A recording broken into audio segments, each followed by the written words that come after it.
Hey guys what's up. अच्छा ज़रा मेरी बात सुनो, गौर से सुनना। अभी जो है ना मैं आप लोगों के लिए जो है ना वर्कशॉप एक रिकॉर्ड ही कर रहा हूँ पूरी की पूरी, ताकि आप जो है जब आप वो क्या कहते हैं अपने ही पेस पे पढ़ना चाहते हो तो that should work for you guys. So the thing is के जो है मैं जो है सीधी सी बात है, I just want this recording to be done today.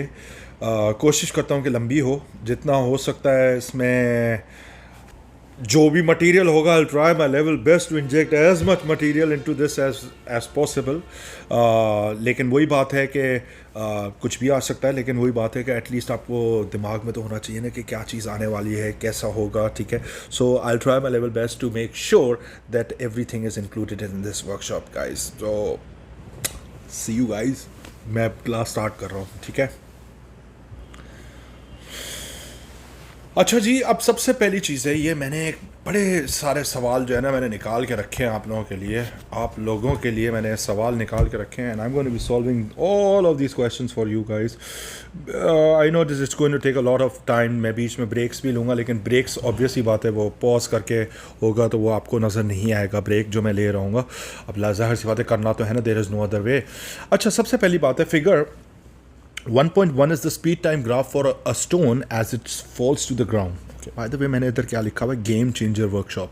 Basically अगर ये सारी सवाल कर लिया ना बेटे, CA आई तो मैं तो चार चांद लग जाएंगे। खैर, nevertheless, figure 1.1 is the speed time graph for the stone as it falls to the ground. Okay, so we apparently have a graph where we can see that. On figure, mark a letter X to indicate a point where the stone is moving with a constant speed. Constant speed. अब सबसे पहली बात है, आपके पास जो speed time graph होता है उसका जो ग्रेडियंट होता है वो आपको क्या देता है, उसका ग्रेडियंट आपको एक्सेलरेशन देता है।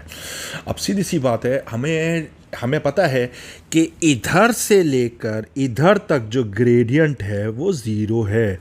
सही है, अगर ग्रेडियंट ज़ीरो है तो एक्सेलरेशन ज़ीरो है। इसका मतलब है कि जो हमारे पास स्पीड होगी वो कांस्टेंट होगी। So obviously I am just simply going to mark this as X. That was it. कहीं पे भी मार्क कर दो स्ट्रेट लाइन के ऊपर। A letter Y to indicate a point where the rock is decelerating. Deceleration जो है सीधी सी बात है। अच्छा, एक चीज़ पहले ज़रा गौर से देखो, यहाँ से लेकर यहाँ तक हमारे पास एक्सेलरेशन है, लेकिन डिक्रीजिंग एक्सेलरेशन है, क्योंकि हमारे पास जो है इसका जो ग्रेडियंट है वो स्लोप जो है वो ख़त्म होता जा रहा है, ख़त्म होता जा रहा है, ख़त्म होता जा रहा है, ख़त्म होता जा रहा है, ख़त्म होता जा रहा है, ख़त्म हो गया। तो ये यहाँ पे डिक्रीजिंग एक्सेलरेशन है, but this is not the deceleration. Deceleration is only evident at this point over here, at this line over here. So yeah, so I'm just going to mark this as Y to denote that there is a deceleration involved over here. Otherwise, there is no deceleration before this point.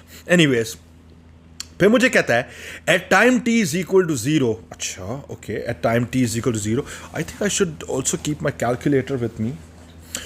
Without calculator जो होगा वो बड़ा मसला हो जाएगा. Just give me a minute. Okay guys, so I have the calculator with me. At time t is equal to 0, the acceleration of the stone is equal to the acceleration of free fall. Give the name of the force accelerating the stone at time t. So basically that force is actually the weight. Name the force accelerating, weight is accelerating. ठीक है, तो weight इसका नाम है, ठीक है। उसके बाद हमारे पास कहता है the weight of the stone is actually 4 Newton, which is given, ठीक है। The weight of the stone is 4 Newton. Okay, so we have the weight with us. फिर उसके बाद क्या कहता है, as the stone falls, the force F of air resistance acting on the rock changes. Okay, so it must be increasing because ऐसी बात है, शुरू में acceleration है तो speed बढ़ेगी तो air resistance भी बढ़ेगी। State the value of F at time t is equal to 0. State the value of F at time t is equal to 0. So सबसे पहली चीज़ है state the एयर रेसिस्टेंस हमें बतानी है। अब सीधी सी बात है, जैसे आपके पास ये गिरना स्टार्ट होगा उस टाइम पे एयर रेसिस्टेंस ज़ीरो होगी। सो इसका मतलब है कि अभी तो एयर रेसिस्टेंस ने अभी एक्ट करना शुरू ही नहीं किया है, तो इसका मतलब है 0 न्यूटन होना चाहिए। हमारे पास न्यूटन अपेरेंटली यूनिट गिवन है तो यूनिट लिखने की भी ज़रूरत नहीं थी। State the value of F at time T is equal 10 seconds. So सबसे पहले 10 सेकेंड्स पे आते हैं। हमारे पास 10 सेकेंड्स पर एक लाइन बनाते हैं। 10 सेकेंड्स पे मेरे पास इसकी स्पीड है 40 और ये ऐसी जगह पर है जहाँ पर हमारे पास एक्सेलरेशन ज़ीरो है। इस पर्टिकुलर पॉइंट पे हमारे पास एक्सेलरेशन इज़ एक्चुअली ज़ीरो। सही है। अब एक्सेलरेशन ज़ीरो का मतलब ये है कि टर्मिनल वेलोसिटी अचीव हो चुकी है।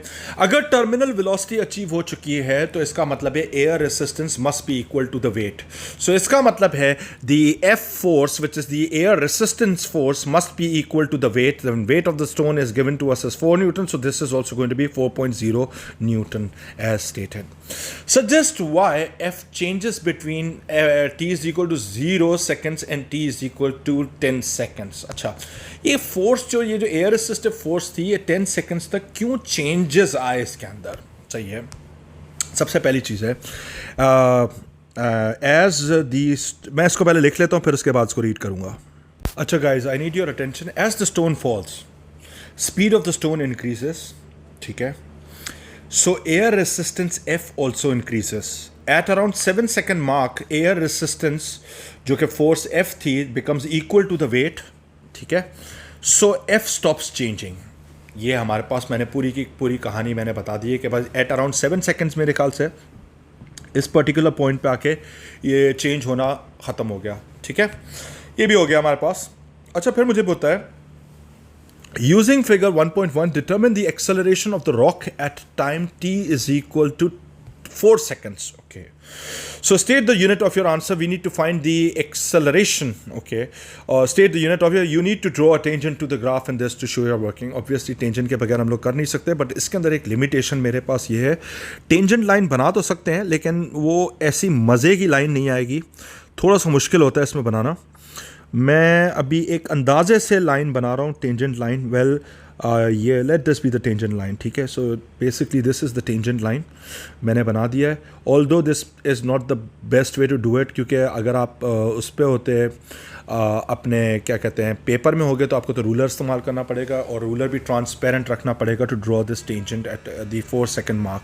So basically the 4 second mark is over here. ये हमारे पास मार्क है। अब मेरे पास अब टेंजेंट तो बन गया। अब मुझे क्या करना है, टेंजेंट के साथ जो है हमें इसी का ही ग्रेडियंट निकालना है टू डिटरमिन द, अगर मैं इसका ग्रेडियंट निकालूंगा तो हमारे पास एक्सेलरेशन आ जाएगी। Let's find it out. So gradient of the tangent, gradient of tangent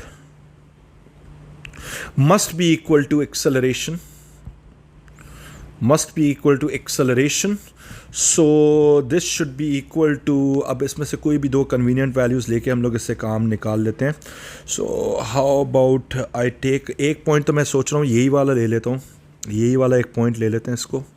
एक तो यही कन्वीनियंट पॉइंट है, इसके कोऑर्डिनेट्स क्या हो जाएंगे 4 कॉमा और ये हो जाएगा 32 यहाँ तक भी पहुँच गए। सही है ना, 32 34 सही है। अच्छा, और एक और कोई कन्वीनियंट वैल्यू ले लेते हैं। एक कन्वीनियंट वैल्यू मेरे को यहाँ पे नज़र आ रही है, so I am just going to take this value. So इसके साथ अगर हम लोग जाते हैं तो ये वाला आ रहा है 7.2 सही है। So this is going to be 7.2 comma और ये जो वैल्यू आ रही है 50 आ रही है, तो यहाँ तक भी पहुँच गए हम लोग। सही है, I think that is correct. So all we need to do is find the gradient. मैं इधर ही ज़रा ग्रेडियंट निकाल लेता हूँ। So gradient should be equal to 50 minus 32 divided by 7.2 minus 4। अब मैं कोई MS लेके तो बैठा हुआ नहीं हूँ, अगर कोई मुझसे छोटी मोटी कोई गलती हो जाए तो प्लीज़ उसको ओवरलुक कर लेना और ख़ुद कर लेना फिर उस सवाल को पॉज करके, अगर if you are not sure about it, ठीक है। But I am going to try my level best कि मेरे से कोई गलती नहीं हो, लेकिन अपेरेंटली ये भी मेरे पास इतना टाइम नहीं है कि मैं इसको MS को रेफ़र करूँ। So I am just going to be doing every question raw over here. So 5.6 meters per second square, ठीक है, ये भी हो गया हमारे पास। So apparently this is going to be 5.6 meters per second square.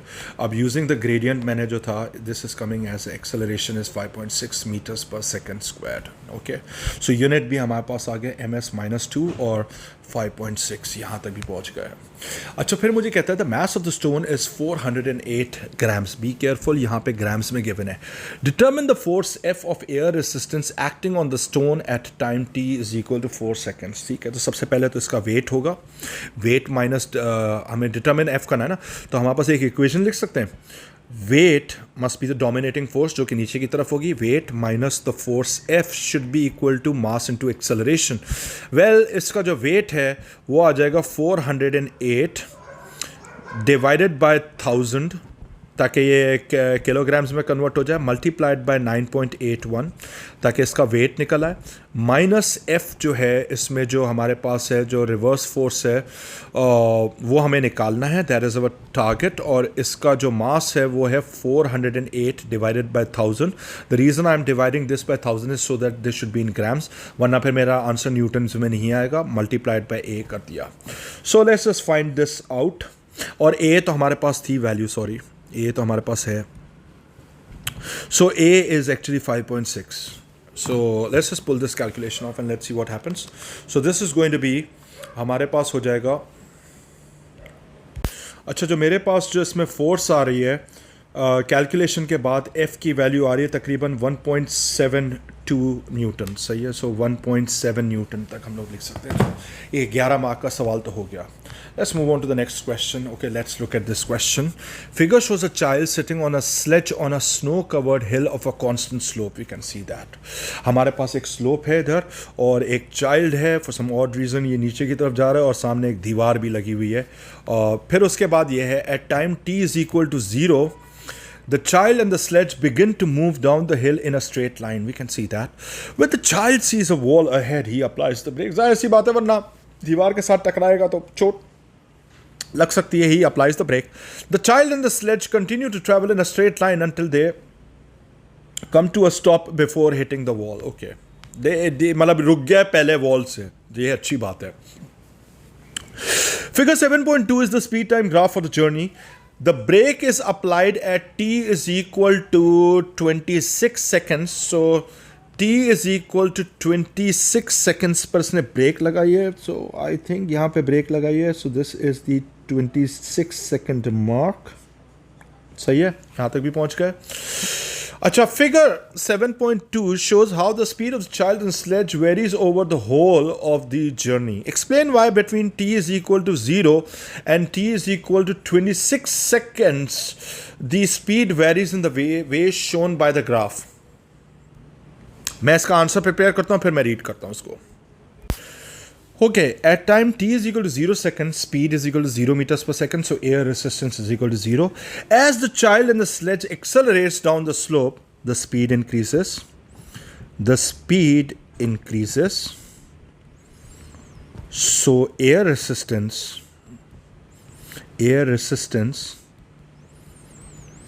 also increases. Eventually, फिर इसने क्या किया? The brake is applied. Figure shows how the speed of the between this the speed varies. So air resistance also increases.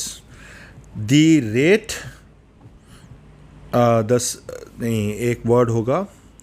The rate of the change of speed also decreases. The increase in speed happens at a decreasing rate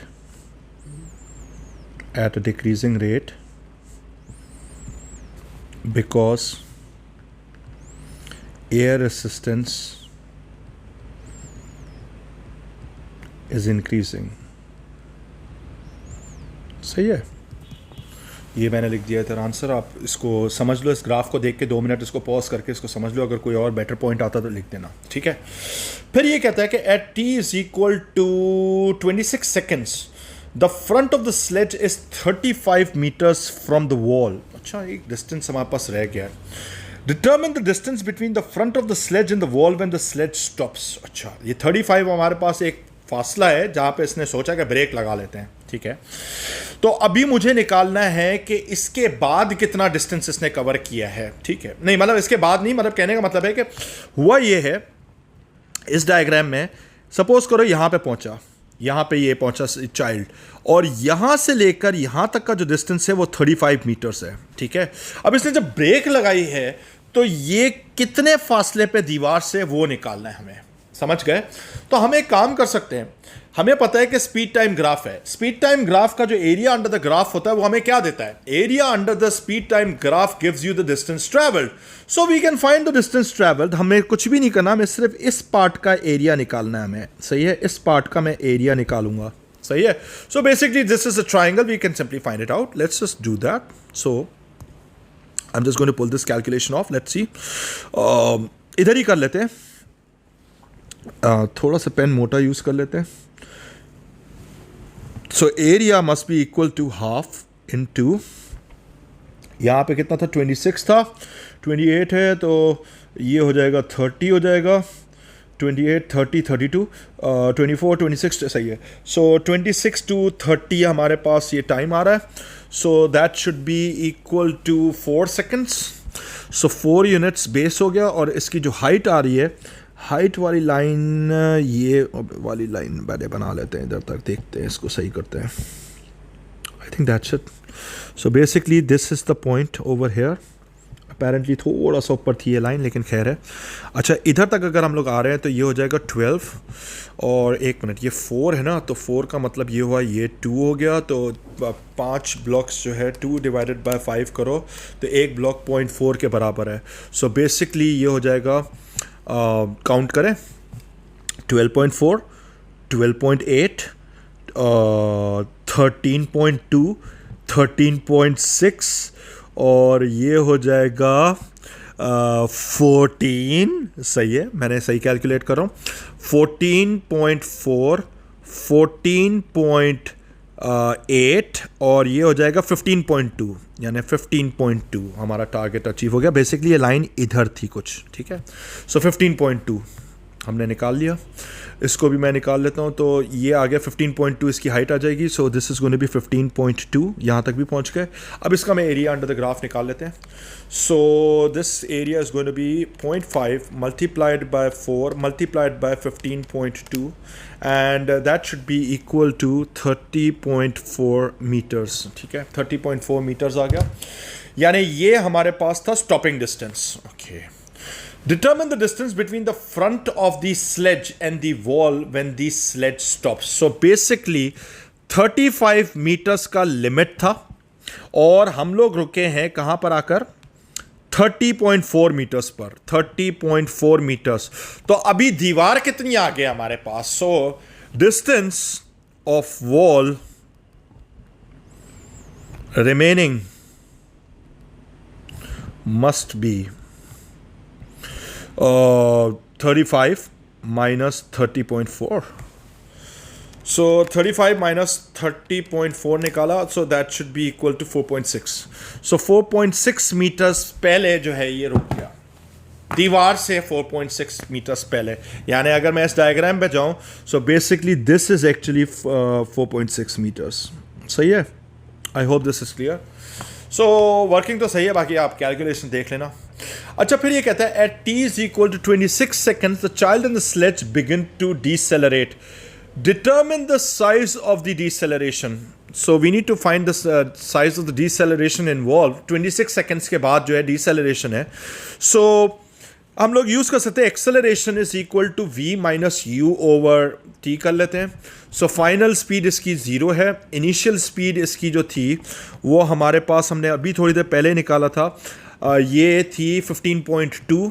सो हमारे पास ये आ जाएगा 15.2 और जो time लगा था ये था 4 सेकेंड्स था, 26 से 30 तक। So this is going to be 4 seconds and that should be it. So ये हो जाएगा 15.2। ओके, 15.2 डिवाइडेड बाय 4 किया और ये वैल्यू आ रही है 3.8। 3.8 negative metres per second square. अब ये तो आई एक्सेलरेशन नेगेटिव, यानी अगर मैं डिसेलरेशन कोड करूंगा तो विदाउट माइनस साइन कोड करूंगा इधर। सो ms-2, ठीक है, यहां भी हो गया। अच्छा, the mass of the child is 46 kg and the mass of the sledge is 9 kg. Calculate the resultant force on the child and the sledge as they decelerate. अच्छा, resultant force हमें निकालनी है। सही है। सबसे इंपॉर्टेंट चीज़ हमारे पास ये है इधर। अच्छा, इधर देखो, टोटल मास हमारे पास हो जाएगा, total mass must be equal to 46 plus 9, जो कि हमारे पास हो जाएगा 55 के बराबर, 55 kg मास भी है। और आपको पता है कि फोर्स रिजल्टेंट हमेशा ma के बराबर होती है। सो इसका मतलब है कि मास आ गया 55 इनटू डीसेलरेशन की वैल्यू जो है नेगेटिव ले लेते हैं 3.8। सो रिजल्टेंट फोर्स नेगेटिव आ रही होगी इसमें, तो ये हो जाएगा 55 multiply by 3.8। So resultant force is actually 209 minus 209 Newton's. ठीक है, आप भले माइनस नहीं भी लगाओ, कोई फ़र्क नहीं पड़ता, लेकिन मुझे अच्छा लगता है because it's a vector. State the energy transfer that is taking place as the child and the sledge decelerate. अच्छा, state the energy transfer that is taking place as the child and the sledge decelerate. Here is my answer. Kinetic energy of the sledge and child लिखना भूल गया था, लिख लेते हैं। Sledge and child, kinetic energy of sledge and child and potential energy of sledge and child convert to work done against frictional forces and heat। सही है। So basically दो एनर्जीज थी, एक काइनेटिक एनर्जी, समझाता हूँ इधर, इधर देखो, इधर देखो, इधर देखो, इधर देखो, इधर देखो, इधर देखो। ये था ना भाई, जब ये ब्रेक लगाया इसने, तो यहाँ पर इसके हाइट भी डिक्रीज़ हो रही है। वी कैन सी दैट यहाँ से हाइट डिक्रीज़ हुई, तो जीपीई भी कन्वर्ट हुई, यानी पोटेंशियल एनर्जी भी कम हुई। और इसके साथ साथ जो है हमारे पास क्योंकि ब्रेक लग रही है, तो इसका मतलब है कि काइनेटिक एनर्जी भी कन्वर्ट हो रही होगी किसी और चीज़ के अंदर। अब बेसिकली वो क्या होगा, work done against the frictional forces होगा और हीट में कन्वर्ट होगी। That is it. सो वही मैंने लिखा है इधर। So kinetic energy of sledge and child and potential energy of sledge and child convert to work done against frictional forces and heat. Acha. At t is equal to 26 seconds, when the brake is first applied, the child jerks forward on the sledge. अब child jerks forward on the sledge. अब इसका क्या मतलब है, ये ऐसा क्यों हुआ? हमारे पास सीधी सी बात है, when the brakes are, the child has mass, so it has inertia which resists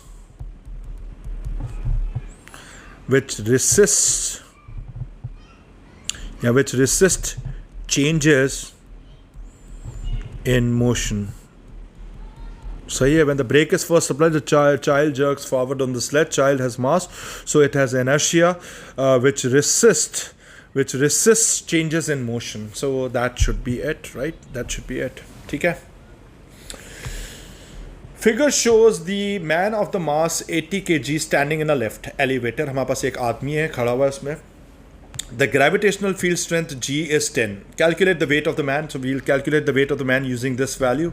Normally अभी जो आपके पेपर्स आते हैं उनमें 9.8 ली जाती है, लेकिन हम लोग अभी फ़िलहाल यही ले रहे हैं। So 80 पहले तो लिखेंगे W is equal to mg. So this should be equal to 80 multiplied by 10, which is equal to 800 Newton. ठीक है, ये भी हो गया। The lift accelerates upward uniformly at this, यानी कांस्टेंट एक्सेलरेशन है। Calculate the resultant force, upward force on the man. अच्छा, uniformly upward accelerate कर रहा है। सो हम लोग को रिजल्टेंट फोर्स अपवर्ड निकालनी है। Okay, the resultant upward force on the man, so we need to find that out. So इसके लिए हमें क्या करना पड़ेगा, हमारे पास जो है लिफ्ट एक्सेलरेट्स अपन, बच्चों वाला सवाल है, रिजल्टेंट फोर्स बोला है। So F resultant is equal to, हमारे पास होता है मास इनटू एक्सेलरेशन। डायरेक्ट लगा लो इसमें यार, 80 kg दी लिफ्ट एक्सेलरेट, लेकिन लिफ्ट का मास नहीं है हमारे पास। दी रिजल्ट, अच्छा resultant force on the man बोला है, तो 80 सही है, मास हो गया इसका, और एक्सेलरेशन हमारे पास है 0.5। डायरेक्ट निकाल लेते हैं। So 80 multiplied by 0.5 should be equal to 40. So 40 Newton इसमें resultant force आ रही है। यहाँ तक भी पहुँच गए। The force exerted on the man by the force of the lift. ठीक है।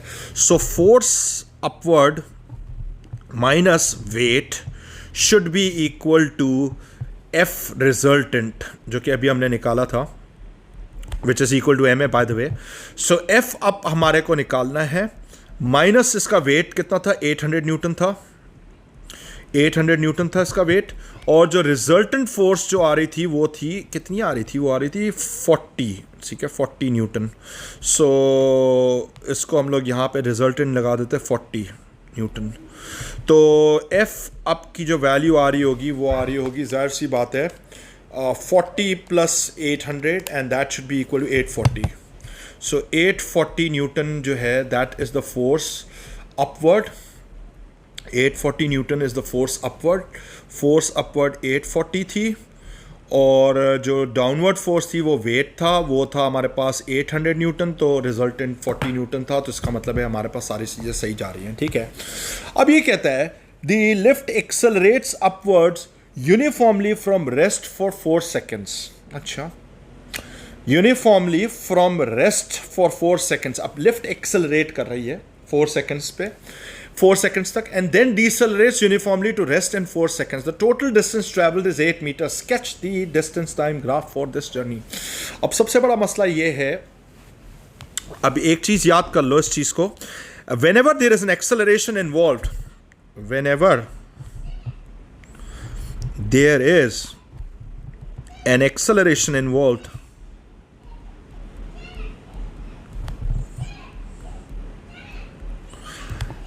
distance time graph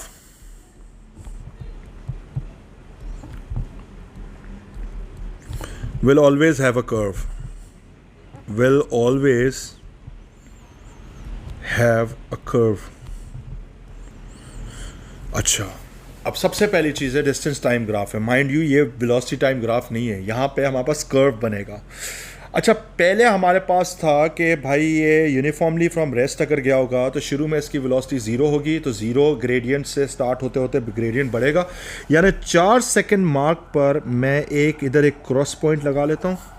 इसके बाद मतलब इसका जो शेप बनेगा कुछ इस तरीके से होगा. I try my level best to draw this shape as neatly as possible. यूँ जाएगा यहाँ तक, थोड़ा सा इसको इधर कर लेते हैं, और फिर इसके बाद जो है it goes all the way like this. सही है. सो ये इसका ग्राफ बनेगा, इसका इस तरीके से ग्राफ बनेगा, which is very very sweet graph, ठीक है. So basically this is it. And decelerates uniformly भी था. अब एक बात याद रखो, डिस्टेंस टाइम ग्राफ हो, एक्सेलरेशन होगा तो उसका कर्व ऊपर की तरफ जाएगा, और जब डीसेलरेशन होगी तो कर्व नीचे की तरफ जाने की कोशिश करेगा, यानी बेंड होने की कोशिश करेगा. So basically this covers it. ये बड़ा अच्छा सवाल था, प्यारा सवाल था, very nice question. Let's move forward. अच्छा, फिर हमारे पास ये आ गया, a child's toy consist of a flexible track and a model car. Figure shows the diagram of the toy. We can see the diagram over here. एक model car है और हमारे पास यहाँ पे वॉट एवर है. The child first holds the car stationary at point A. अच्छा जी, sorry वो एम्बुलेंस थी तो इसलिए थोड़ा सा कट आ गया इसमें. The child first holds the car stationary at point A, which is 0.45 meters above the horizontal section, यानी ये वाला जो है, ये वाला सही है, horizontal section of the track BC and FG. We can see that. The mass of the car is 0.12 kg. The child then releases the car which travel towards point B. Okay. So यहाँ से लेकर यहाँ तक गाड़ी गई, ठीक है, ये तो हमें नज़र भी आ रहा है, सही है. और फिर ये कहता है both air resistance and friction between the car and the track are considered negligible. The gravitational field strength G is 10 Newton per kg. अच्छा, the gravitational field strength G is 10 newtons per kg. Okay, that is given to us. Calculate the change in the GPE of the car as it travels from A to B, which is a piece of cake basically. So all we need to do is use this formula. हमारे पास होता है change in GPE must be equal to mg delta h, क्योंकि height में difference है. सो मास इसका कितना है, वो हमारे पास है 0.12 kg. ग्रेविटेशनल फील्ड स्ट्रेंथ इसने 10 दी हुई है तो 10 ही यूज़ करते हैं. और हाइट हमारे पास जो है वो यहाँ पे गिवन है इस डायग्राम के अंदर. अगर आप इधर देखो तो ये है 0.45. सो let's just use that value. So 0.45, let's find it out. So 0.12 multiplied by 10 multiplied by 0.45, and that should give me 0.54 joules change आ रहा है हमारे पास. तो जूल्स लिखना ज़रूरी है, प्लीज़ इसको इग्नोर नहीं करना. यूनिट्स खुदा के लिए भाई, मैं अगर चेकिंग पे आया ना, मैं ज़ाहिर बात है मैं आपके पेपर्स कुछ के तो चेक करूँगा, जो मेरे सेक्शंस के हैं उनके तो मैं चेक करूँगा. बेटे जहाँ जहाँ यूनिट नहीं लिखोगे वहाँ मैं आपके ऐसे मार्क्स काटूँगा आपको भी पता नहीं चलेगा. Anyways, calculate the speed of the car when it reaches B. Calculate the speed of the car when it reaches B. Okay, सबसे पहले इसमें एक असम्पशन है हमारे पास, assuming no work done against friction. इस तरह के आंसर लिखो तो तभी तो वर्ल्ड डिस्टिंक्शन आएगी आपके पास, अगेंस्ट फ्रिक्शन, जो कि हमारे पास है. So all GPE converts to KE. सही है, क्योंकि हम लोग बिल्कुल बॉटम पे पहुंच चुके हैं बी पार्ट पर, तो यहाँ पर आके हमारे पास हो रहा है. ठीक है, और इसने खुद भी लिखा हुआ था, both air resistance and friction between the car and the track are negligible. ठीक है, मैंने फिर भी ऐसे ही लिख दिया, assuming no work done against friction. अच्छा लगता है ना, लिखोगे तो बात वही है यार, फिजिक्स के बंदे बनना चाहते हो तो भाई आपको सीधी बात है, नेक्स्ट लेवल चाहिए आपको. सो जीपी तो हमने अभी निकाली थी 0.54. I hope the value is correct. So 0.54 is equal to हमारे पास हो जाएगा half mv². So 0.54 should be equal to half multiplied by the mass of the car was actually कितना आ रहा था, 0.12 मल्टीप्लाइड बाय v². अब मैं डायरेक्ट कैलकुलेटर में डाल रहा हूँ इस वैल्यू को, आपके सामने ही बोलते बोलते डाल रहा हूँ. 0.54 मल्टीप्लाइड बाय 2 किया, फिर इसको डिवाइडेड बाय 0.12 किया, और उसके बाद इसमें रूट ऑपरेशन लगाया. आंसर मेरे पास आ रहा है 3.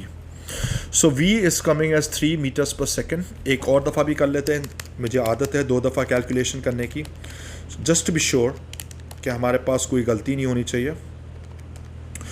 और डिवाइडेड बाय 0.12 और फिर रूट लगाया, तो ये हमारे पास रूट ऑपरेशन 3 आंसर्स. सो 3 मीटर्स पर सेकंड हमारे पास आंसर आ गया. यहाँ तक तो हो गया, एक क्लियर हो गया. तो इधर भी लिख लेते 3 मीटर्स पर सेकंड. ms-1 लिखो या 3 स्लैश करके लिखो, आपकी मर्जी है. After releasing it after releasing it, the child expects the car to follow the track along the route A, B, C, D, E, F, G. Okay, let's just go all the way. ये मजे का सवाल है यार. So A, B, oh my god. यार इस laser select कर रहा था मैं, माई मिस्टेक. सो A से गया B, फिर C, फिर D, फिर ये E, F और G. इसने एक्सपेक्ट ये करा हुआ था कैसा होना चाहिए. Okay, so that is so much fun. इसको हम लोग पता है क्या बोलते हैं, इसको बोलते हैं लूप द लूप. ठीक है. Explain of in terms of energy why the car does not go past D which is also 0.45 metres above the horizontal track. वो इसलिए है, काइनेटिक एनर्जी एक ही मार्क का ना, kinetic energy is not enough to enable the car to go past D.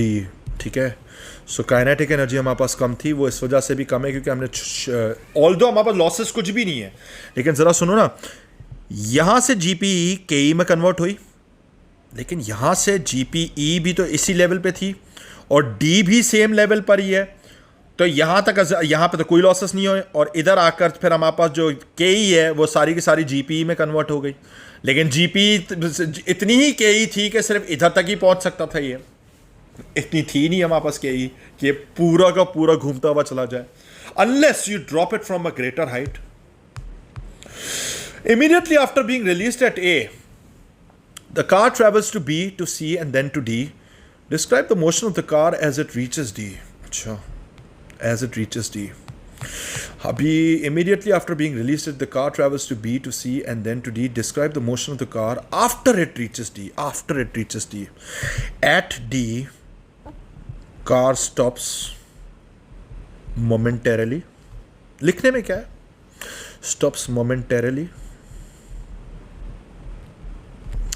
and then it accelerates towards पीछे की तरफ जा रही है C, accelerates towards C, and speed becomes constant from C to B. सही है, यहाँ तक इसने मुझे describe the motion of the car after it reaches D. So ये हो गया B, C to B, and beyond, and from B to A, and from B to A speed decreases and stops momentarily at A. उसके बाद ये motion repeat होती रहेगी. यानी होगा क्या, कहानी ये होगी कि भाई गाड़ी पहले यहाँ तक हमने पहुँचाई, सही है, यहाँ तक हमारे पास गाड़ी पहुँची थी. उसके बाद ये गाड़ी फिर यूँ जाएगी, फिर यहाँ तक पहुँचेगी, फिर ये यूँ जाएगी, फिर यहाँ पे पहुँचेगी, फिर यूँ जाएगी, फिर यूँ जाएगी, फिर यूँ जाएगी, ये चलती रहेगी. As long as there are no losses, जो कि रियल वर्ल्ड में तो होते ही होते हैं. सो हमारे पास यहाँ पे कहानी यहाँ पे ख़त्म.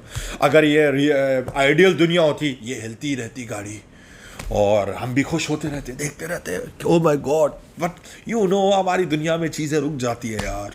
यही तो एक सबसे बड़ा मसला है. Anyways, let's move forward. अच्छा, figure shows a black car going up a hill on a sunny day. Okay, black car यार, I like the colour blue more. State one way in which the car is gaining thermal energy. हमारे पास है one way in which the car is gaining thermal energy. हमारे पास ये है going up a hill है. Friction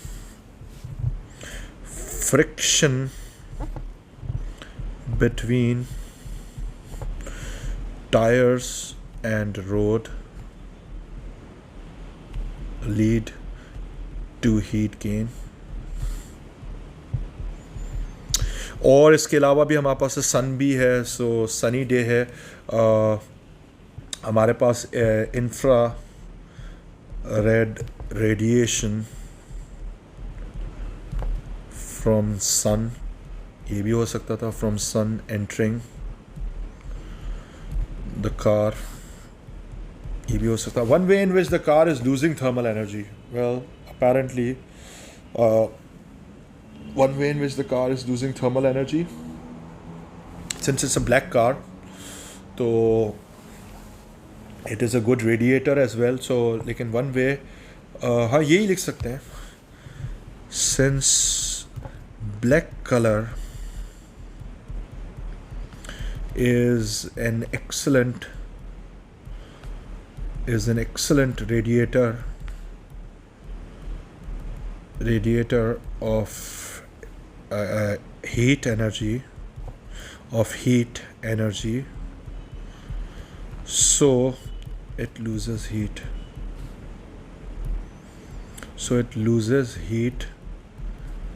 Through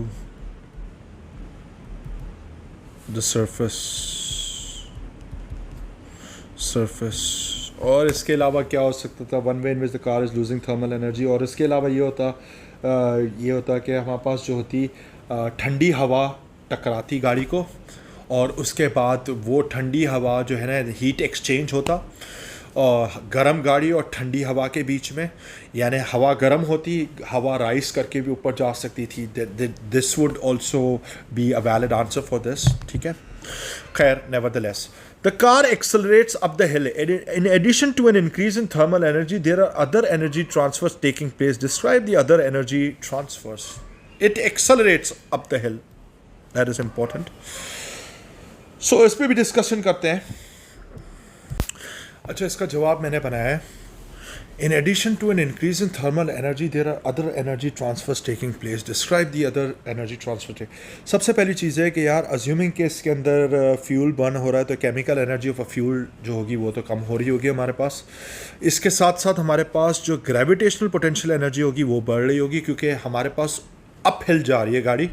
और दूसरी बात है, इसने यहाँ पे एक चीज़ लिखी थी, एक्सेलरेट्स, तो इसका मतलब है kinetic energy of the car also increases as it speeds up. So basically these are the 3 points that should suffice in my humble opinion. Let's move forward. अच्छा, फिर कह रहा है at one point in the motion the kinetic energy of the car is 90 kilojoules. ठीक है. The mass of the car is calculated the speed of the car. ये वाला तो बच्चों वाला सवाल हो गया. तो इसके अंदर हमारे पास है काइनेटिक एनर्जी, हमारे पास कितनी है,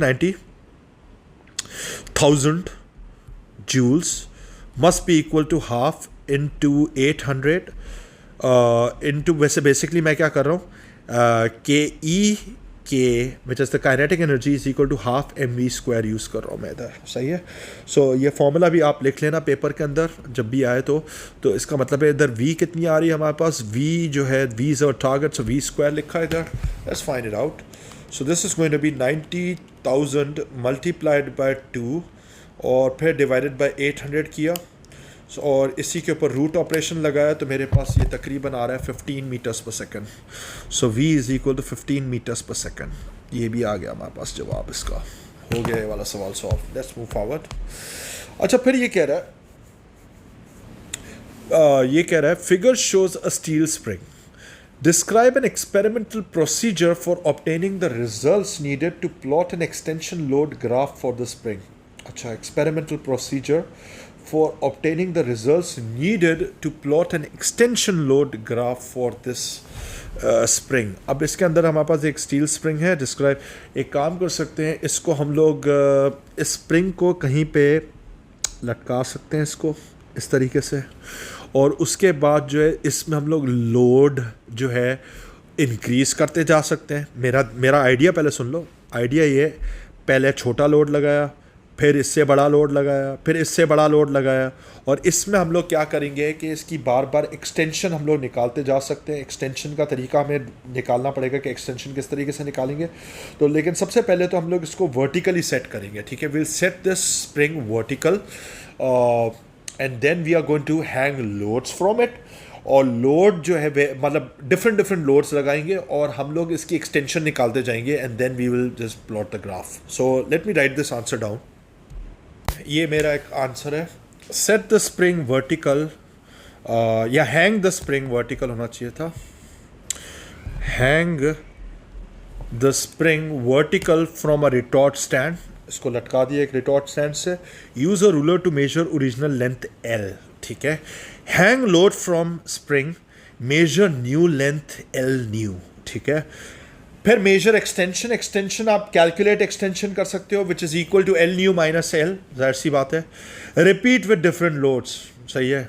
that is it. Repeat with different loads करते जाओ, इसमें हमारे पास न्यू एक्सटेंशन आती जाएंगी एंड सो ऑन. बन गया आपके पास. There you have it. In an experiment to obtain results for an extension load graph, a spring is stretched beyond its limit of proportionality. Sketch the extension load graph for this spring. Okay. सबसे पहले तो हमारे पास suppose करो कि Hooke's law ओबे हो रहा है. यहाँ तक ओबे हुआ. अच्छा, चलो मान लिया इधर तक ओबे हुआ. उसके बाद फिर क्या होगा, ऐसा पॉइंट आएगा कि जब आप लोड डालोगे एक्सटेंशन कुछ ज़्यादा ही आ रही होगी, तो इसका मतलब है कि हमारे पास ये ग्राफ इस तरफ मुड़ना स्टार्ट हो जाएगा. एक्चुअली बहुत ज़्यादा मैंने मोड़ दिया इसको, थोड़ा सा मोड़ देते इधर. सही है. So there you have it. This is done for the same load. हमारे पास एक्सटेंशन अब ज़्यादा आएगी. On your graph, label mark and label with a p the limit of proportionality. So basically this is the point P over here where the limit of proportionality है, जहाँ तक हमारे पास Hooke's law obey हो रहा होगा. The limit of proportionality for this spring occurs at a load of 8.5 Newton. Okay. The extension of the spring is equal to 0.014 meters when the load is equal to 3.5 Newton. Calculate the extension for the load of this. अच्छा, ठीक है. अब हम लोग एक काम करते हैं, सबसे पहले K की वैल्यू निकाल सकते हैं. यानी हमारे पास जो होता है फॉर्मूला होता है हुक्स लॉ का, F is equal to KE. ठीक है. KX भी लिखते हैं, लेकिन यार मैं A लेवल वाला बंदा हूँ तो यार मुझे ज़्यादातर E लिखना अच्छा लगता है. E for extension, right? So F is the applied load, by the way. तो हमारे पास है पहले लोड कितना था 3.5. ये वाली लाइन पे देख रहे हैं. The extension is coming as 0.014. 0.014 हमारे पास आया एक्सटेंशन। सो के की वैल्यू आ जाएगी 3.5 डिवाइडेड बाय 0.014। ये भी निकाल लेते हैं इसको, पहले के की वैल्यू निकाल लें। 3.5 divided by 0.014, so this is actually equal to K is equal to 250 newton per metre. Okay, assuming ठीक है, मीटर सही, यहाँ तक भी आ गया। के की वैल्यू तो आ गई। अब मुझे बोलते हैं calculate the extension for the load of this है। हमने अभी तक जो आपके पास लिमिट ऑफ प्रोपोर्शनैलिटी थी उसको हमने एक्सीड नहीं किया है। सो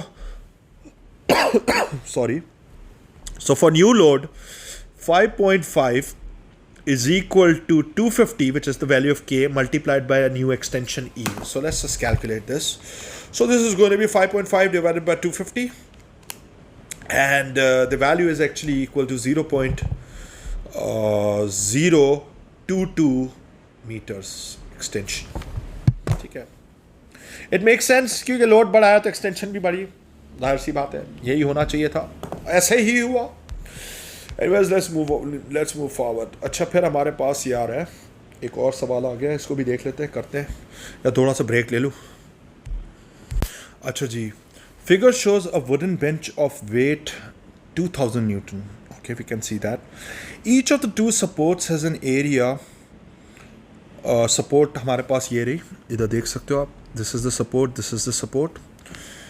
Has an area of contact 0.040 meter square in contact with the ground. Calculate the pressure on the ground due to the bench. Okay.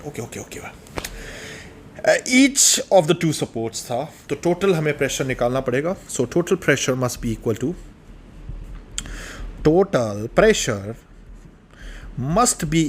to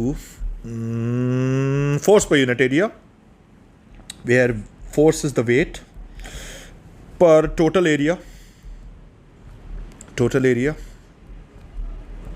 contact area जो आ रहा है। सो वेट कितना है, 2000 न्यूटन है इसका। सो 2000 divided by the total area should be 2 times 0.040। ठीक है भाई, 2 पैर है भाई इसके, तो क्या कर रहे, ठीक है। Okay, so basically 2000 divided by brackets में 2 इंटू 0.040 किया और ब्रैकेट को क्लोज कर दिया, और ये वैल्यू आ रही है हमारे पास, तकरीबन आ रही है 25,000 हमारे पास पैस्कल्स आ रहा है। सही है, PA। यूनिट याद करने हैं बेटे, यूनिट के बगैर कुछ नहीं होने वाला आपका। अच्छा, फिर उसके बाद है the centre of mass of the bench is 1.1 metres from the left hand end of the bench and 0.24 meters from the front. Okay, so we can see that the center of mass of the bench is 1.1। अच्छा ठीक है, यानी यहाँ से लेकर यहाँ तक कहीं पे, अबे बीच में ये क्या आ गया, यहाँ से लेकर यहाँ तक कहीं पे इसका सेंटर ऑफ मास एग्जिस्ट करता है। एक तो ये बात हो गई। दूसरी इंपॉर्टेंट बात ये है कि इसके फ्रंट से ये वाली चीज़ यहाँ पे कहीं पे है। ओके, सो दिस इज ये हमारे पास है। Suggest one reason why the centre of mass is in this position. In this position से मतलब ये होगा कि सबसे पहली बात है स्टेबिलिटी इशू, स्टेबल होगी। सेंटर ऑफ मास इधर है तो इसका स्टेबल होगा और not easy to topple, because is the line of action of the weight is very much inside the base of the bench. So इसका आंसर मैं create करता हूँ। What do you guys think? मैंने लिखा है the bench is not easy to topple. Well, इसको मैं बाद में भी लिख सकता था। Line of action of the weight lies inside the base of the bench. जाहिर सी बात है, ये सेंटर ऑफ मास है इसका, या सेंटर ऑफ ग्रेविटी है, सेंटर ऑफ मास है, ये लाई करेगा, इसकी जो लाइन ऑफ एक्शन है इसके अंदर लाई कर रही है। You can see that over here. तो ये इतनी इजीली टॉपल नहीं हो सकता। हाँ, सामने से धक्का दोगे मे भी हो जाए, लेकिन एटलीस्ट साइडों पे तो गिरना मुश्किल ही होगा। उसके बाद इसने जो है, मैंने और क्या लिखा है मैंने, large turning effect needed to topple the bench. Well, that is it. ठीक है, क्लियर है। Next point. There is a force exerted vertically downwards from the point P as shown in figure 1.1. अच्छा, point P कहाँ है? अच्छा, point P है, ये रहा। इसने क्या बोला? There is a force exerted vertically downwards from the point P as shown in figure 1.1. Calculate the maximum force that can be exerted vertically downwards at P without the bench rotating about point Q as shown in figure 1.1. Okay, so we need to find this force.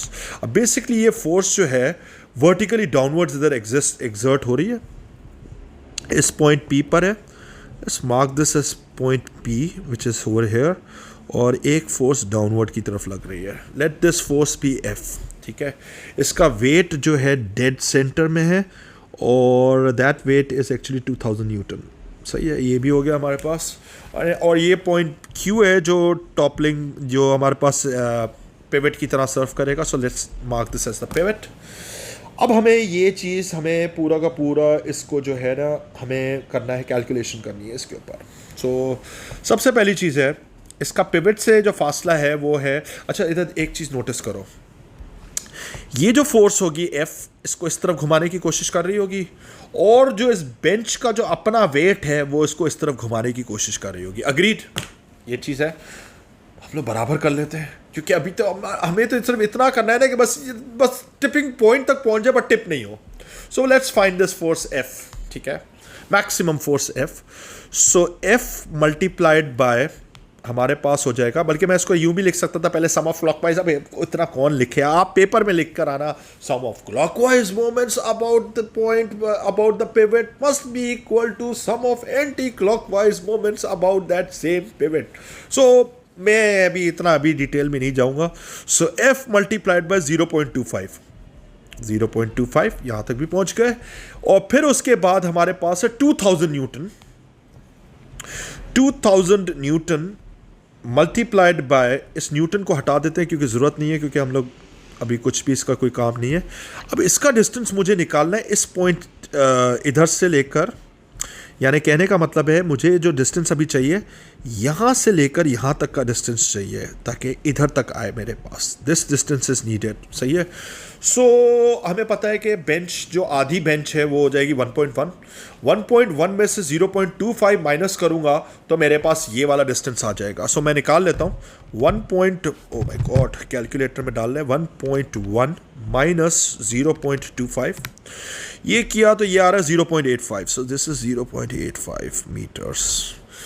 Okay, so multiply by 0.85 metres and let's find F. हो गया सवाल solve यार, हो गया. और क्या चाहिए था. So this is going to be 2000 multiplied by 0.85 and then we are just going to divide it by 0.25 and we have the value of F as my god 6800 Newton. यार मेरा बड़ा दिल कर रहा है कि मैं कैमरा ऑन करके आप लोगों के सामने आऊँ वापस से. कॉन्फिडेंस नेक्स्ट लेवल पे पहुंच गया ना, मैं क्या बोलूँ. एनीवेज गाइस, ये भी हो गया. सो टोटल हो गए 7 मार्क, ये भी हो गए. आई थिंक मैं अब मैं इसको जो है ना यहाँ पे फ़िलहाल स्टॉप करके मैं दूसरी वीडियो के साथ इसको मर्ज करूँगा ताकि हमारे पास ज़्यादा चीज़ें हो जाए, क्योंकि वरना फिर ये कैपेसिटी ख़त्म होती जाएगी.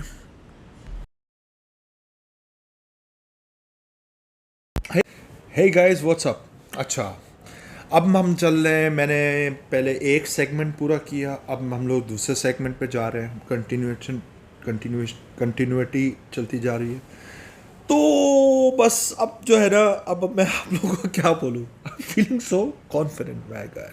एनीवेज गाइस, यार मुझे अभी काम बहुत सारा करना है. सीधी सी बात है, अगर मैं आप लोगों के लिए इतनी मेहनत कर सकता हूँ, आप लोग भी तो कर सकते हो मेहनत. Make me proud. Give your best. Okay guys, so let's just turn back to the video that we were recording. So हमारे पास यहाँ पे आ जाते हैं. अच्छा जी, अब हमारे पास जो है सबसे इम्पोर्टेंट चीज़ है. ओह माय गॉड, पहले तो इसको सेटल कर लेते हैं इधर किसी भी तरीके से. यार ये थोड़ा सा टैबलेट जो है ना, इसको ऐसे करके रख देते हैं. हाँ सही है. ये पता नहीं क्या क्या सेटिंग्स इधर खुल गई हैं, मेरे किसी काम की नहीं है. ये कह रहा है passenger is in an aircraft seals मेरा मतलब है seals some air inside a plastic bag. Okay, some air. अब पता नहीं क्यों किया इसने. Explain how the particles of air in the bag exert a pressure on the inside of the bag. Well, सबसे पहला पॉइंट जो इधर लिखेंगे, मैं इसका आंसर क्रिएट कर लेता हूँ फिर मैं लिखता हूँ इधर. या मैं डायरेक्टली बता के लिखता हूँ. हमारे पास ये particles are moving randomly in all directions, obviously in all directions. Particles colliding with the थोड़ा सा इसको कम कर लेते हैं, with the internal surface area of bag.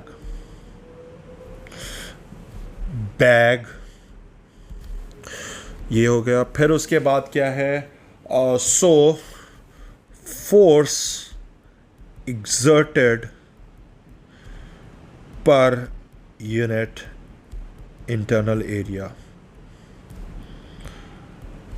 is the pressure. इस तरीके से आंसर लिखोगे ना, नेक्स्ट लेवल पे पहुंच जाओगे आप लोग. फिर ये कहता है when the bag is closed, okay, the pressure of the air inside the aircraft is 80 kilopascals and the bag contains 500 cm cube of air. Okay, when the aircraft is on the ground, the pressure of the air inside the aircraft is 100 kilopascals. Okay, calculate the volume of air inside the bag when the aircraft is on the ground. Okay, so let's just find it out. So we'll just go for P1 V1 is equal to P2 V2. कर सकते हैं, Boyle's law लगा रहे हैं, simple as that. So pressure 1 कितना है, 80 kPa. दोनों side पे kPa होगा तो कैंसिल आउट हो जाएगा. लिख भी देता हूँ उधर kPa मल्टीप्लाइड बाय वॉल्यूम इधर कितना है 500 cm cube. This is equal to pressure 2 हमारे पास कितना है 100 kilopascals. So kPa multiplied by volume 2 खुद ही सेंटीमीटर क्यूब में ही आएगा आंसर. सो इसको अगर हम लोग कैलकुलेट करेंगे तो हमारी अजम्पशन ये है कि प्रेशर बड़ा है तो इसका मतलब है वॉल्यूम कम होना चाहिए. सो let's just find it out. So kPa cancel out हो गया और ये हो जाएगा 80 मल्टीप्लाइड बाय 500 और डिवाइडेड बाय 100 किया. So this is going to be V2 is actually going to be 400 cm cube. So 400 cm cube. Direct unit इस बार given था. State one assumption you have made in your calculation in this. Assumption इसमें सबसे बड़ी ये है the temperature remains constant. The temperature remains constant. यहाँ तक भी पहुँच गए. फिर ये कहते हैं the point of the graph and figure 3.2 shows the initial pressure and the volume of the air inside the bag. Sketch a line to show how the volume of the air changes as the pressure increases. अच्छा, एक point इसने mark करके दिया 80 और 500. एक तो हमने भी निकाला था अभी, वो था 400 वॉल्यूम था और 100 kilopascals पे था ना. सो 400 हमारे पास आया था और 100 kilopascals पे था. एक पॉइंट तो हमारे पास ये आ गया, यहाँ पे भी आ गया. अच्छा, और अब सबसे बड़ी बात ये है, और वॉल्यूम और प्रेशर का जो कर्व होता है वो हमारे पास कुछ इस तरीके से आता है क्योंकि इन्वर्स रिलेशनशिप है. एक और काम कर लेते हैं, एक और जगह पे भी निकाल लें इसका वैल्यू. सो एक और वैल्यू अगर हमारे पास आ जाए, हाउ अबाउट दिस के मैं इस बार, एक तो मेरे पास पता है ना, एक काम करते हैं 80 multiplied by 500 this is equal to, मैं अपनी मर्ज़ी से एक वैल्यू एक और रख लूँ अपने पास. सो लेट्स सपोज कि मैं जो है वॉल्यूम को ले जाता हूँ या मैं प्रेशर को ले जाता हूँ 75 पर. So let's find the volume V2. एक और निकाल लेते हैं volume. 80 multiply by 500 divided by 75 and that gives me 533 यानी 533 यानी तकरीबन 530 हमारे पास कहीं पे आएगा. सो 500 ये रहा. अब पहले एक चीज़ चेक कर ले कि हमारे पास है 600 यानी 100 हमारे पास आ रहा है इसमें. तो 100 डिवाइडेड बाय 10 किया तो एक वैल्यू 10 के बराबर है. सो 510 520 530 533 कहीं यहाँ पे आ रहा होगा तो एक पॉइंट यहाँ पे भी मार्क कर लेते हैं. तो बेसिकली ये कर्व जाएगा। और एक और काम भी कर लेते हैं कि 70 पे भी निकाल लेते हैं। 70 पे निकालने में भी क्या जा रहा है। So 80 multiply by 500 is equal to 70। इस बार प्रेशर रख रहा हूँ 17। Let's find the V volume as well. So 8 V3 कर लेते हैं इसको। सो ये हो जाएगा 80 मल्टीप्लाई बाय 500 डिवाइडेड बाय 70। सो इस बार आ रहा है 571। सो 571। सो 530 तक तो पहुंच गए थे। 40 50 60 70 पर ले आते हैं इधर। सो बेसिकली जो आपका कर्व आ रहा है वो ये लाइन आ रही है। Figure shows this, sketch a line on this to show how the volume of the air changes as the pressure increases. Basically curve होना चाहिए था हमारे पास, लेकिन curve आ ही रहा है। So let's just draw this line. It's going to be something like this. ये यूं जाती जा रही है। अबे भाई ओह यूं करके ले आते, चलो इसको सही है। अब इसको मैं सीधा करने की कोशिश करता हूँ। इधर कोशिश करने में क्या है। So basically it's just a curve की कर्व ही गायब हो गया। अबे यार फिर से बनाते हैं। सो स्मूथ कर्व यहाँ तक बना दिया। ये मेरे पास लाइन जा रही है। So basically this is what I have. ठीक है। सो स्मूथ कर्व अगर मैं चाहूँ तो इसको स्मूथ बनाए। एक मिनट थोड़ा सा एक्सपेरिमेंट करके देखते हैं। यूँ लेकर आते हैं इसको। अबे यार this is so annoying. This one is good. So इसको मैं उठाकर इधर तक ले आता हूँ। इसको उठाकर मैं इधर कहीं ले आता हूँ। और ये देखो ना, ये हुई ना बात। कैसा कर्व बना है, smooth curve. That is what I want. Anyways let's move forward. तो ये कह रहा है, हमारे पास एक और क्वेश्चन आ गया। In a coal-fired power station, coal is burnt and electrical energy is produced. My God. State the form of energy in the coal that is transferred to electrical energy. Coal में क्या होता है? Chemical होती है. State the form of energy in the coal that is transferred to electrical chemical. जाहिर सी बात है केमिकल होगी और क्या होगी। State the principle of conservation of energy. Oh my God, जिसके बारे में तो मेरे ख्याल से हमें तो पता ही नहीं था। क्या होना चाहिए था इसका जवाब यार? मुझे तो नहीं पता, आप लोगों को भी नहीं पता होगा, जाहिर सी बात है। क्या होगा इसका मतलब यार? ये तो हमें कभी लोग गैस ही नहीं कर पाते थे कि क्या लिखेंगे इसमें। सही है, तो मैं लिखता हूँ उसका answer. Energy can neither be created nor destroyed. It can only convert from one form to another form.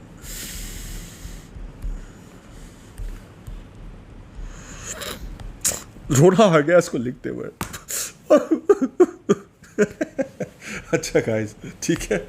अच्छा फिर ये कह रहा है, the quantity of electrical energy produced by the power station is much less than the quantity of energy in the coal that is burn to generate the electricity. Explain why this is so. The quantity of electrical energy produced by the power station is much less than the quantity of energy in the coal that is burned to generate the electricity. Well, most of the energy is actually wasted. सही है, हम लोग ये लिख सकते हैं, हमारे पास है most of the energy, या सिर्फ इतना लिख दो, energy is wasted. Energy is wasted as some heat escapes in the environment.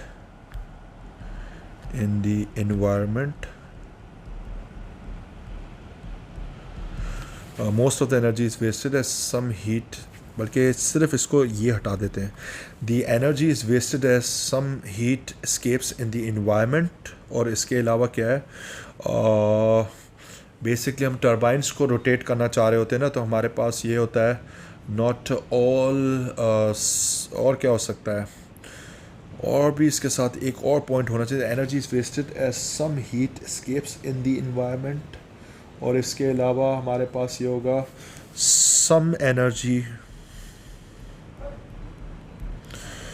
Used in turning turbine, in turning turbines wasted in overcoming friction. ये हो जाएगा. State 1 environmental consequence of generating electricity in coal power station. CO2 levels rises, CO2 level increases, greenhouse effect, greenhouse effect, global warming,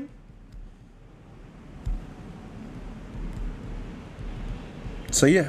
ये हो जाएगा हमारे पास, यहाँ तक भी पहुँच गए. नेक्स्ट. अबे भाई बहुत सारे सवाल हो गए यार.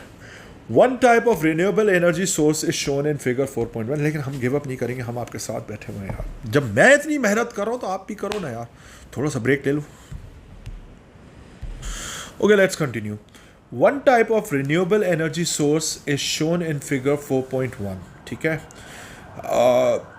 Hot water up and steam up, cold water pumped down, cracks in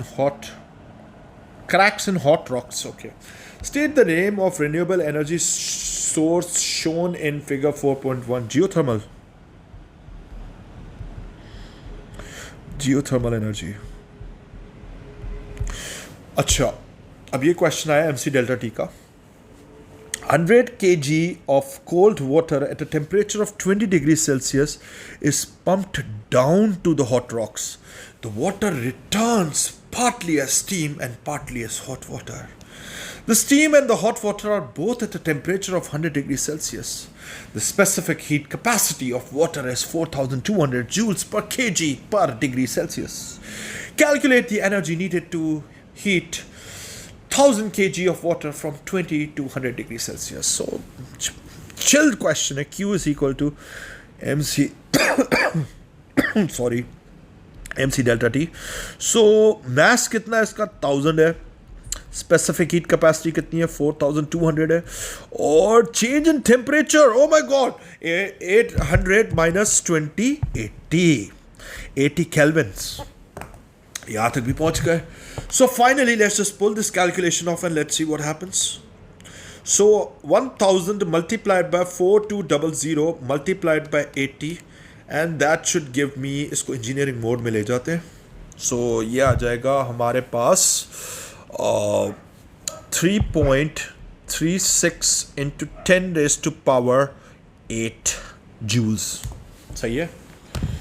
आपके पास ENG लिखा होता है, इसमें इंग्लिश मोड नहीं होता, वो इंजीनियरिंग मोड होता है ताकि इसको स्टैंडर्ड फॉर्म में कन्वर्ट कर ले.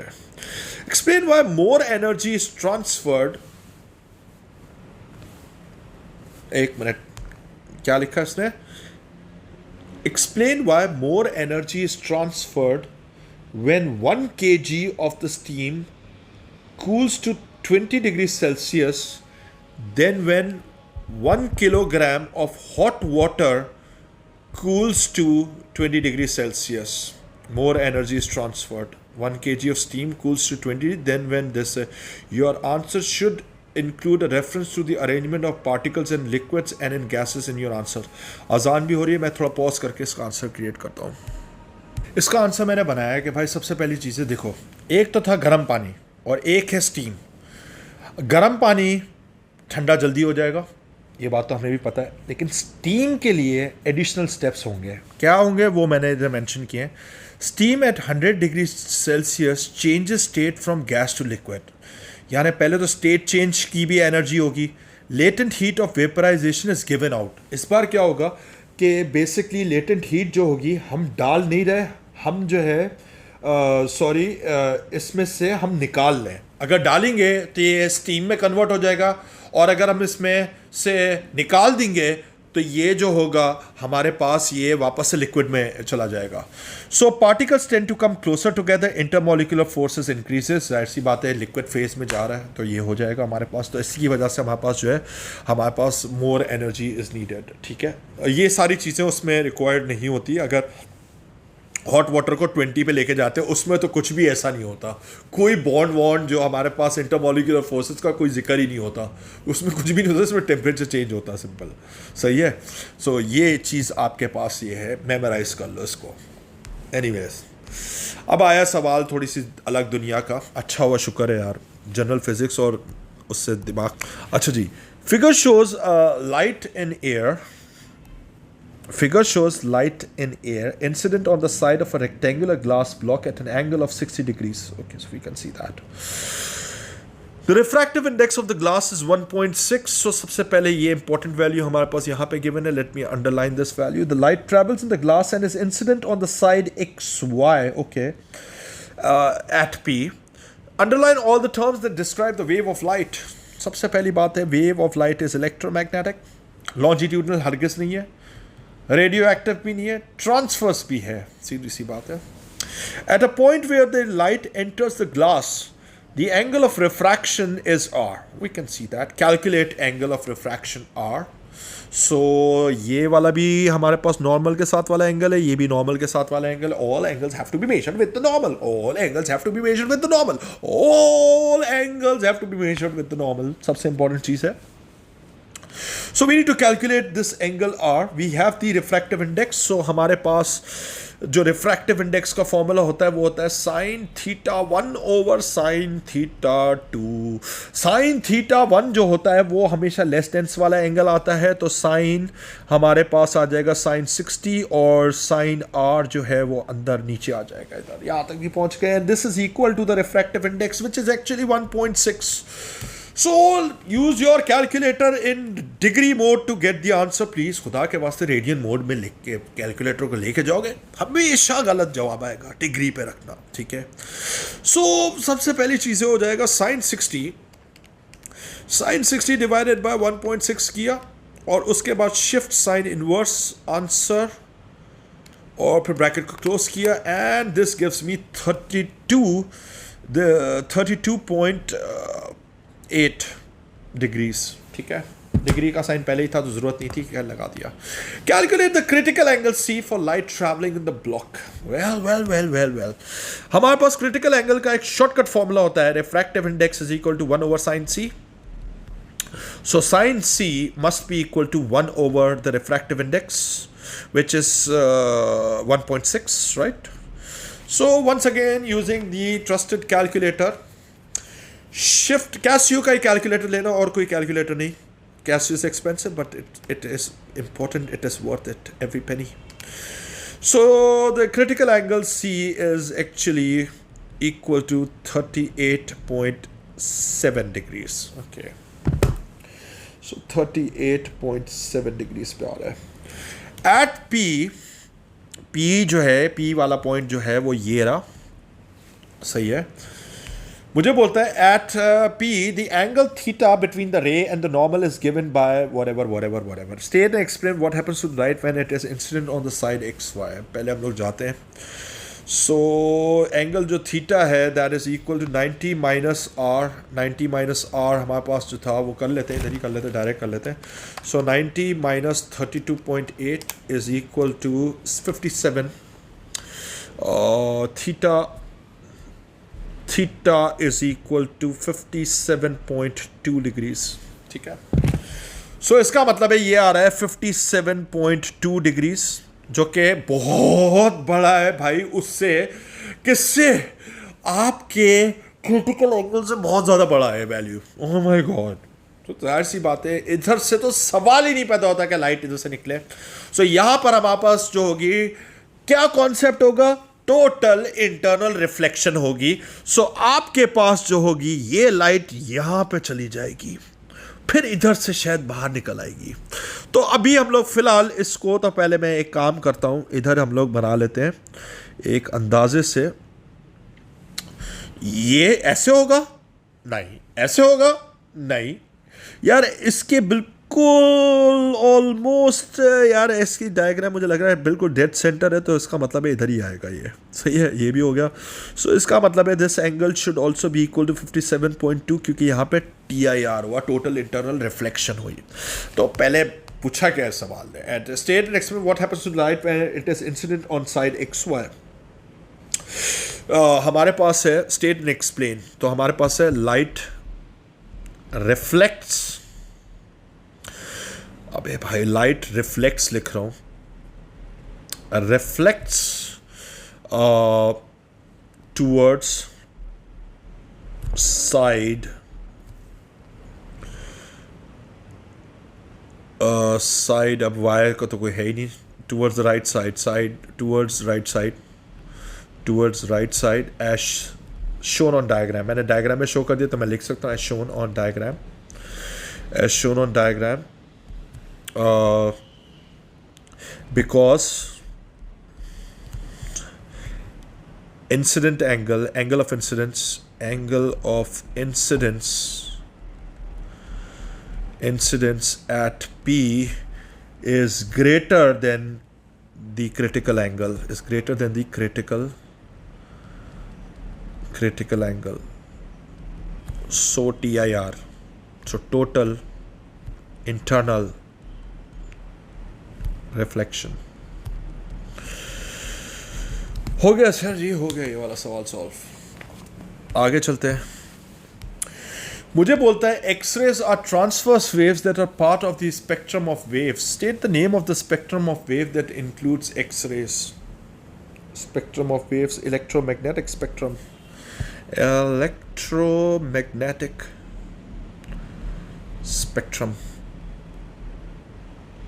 Explain what is meant by frequency। एक सेकंड की कहानी। तो फ्रीक्वेंसी का क्या मतलब होगा हमारे पास, the number of waves passing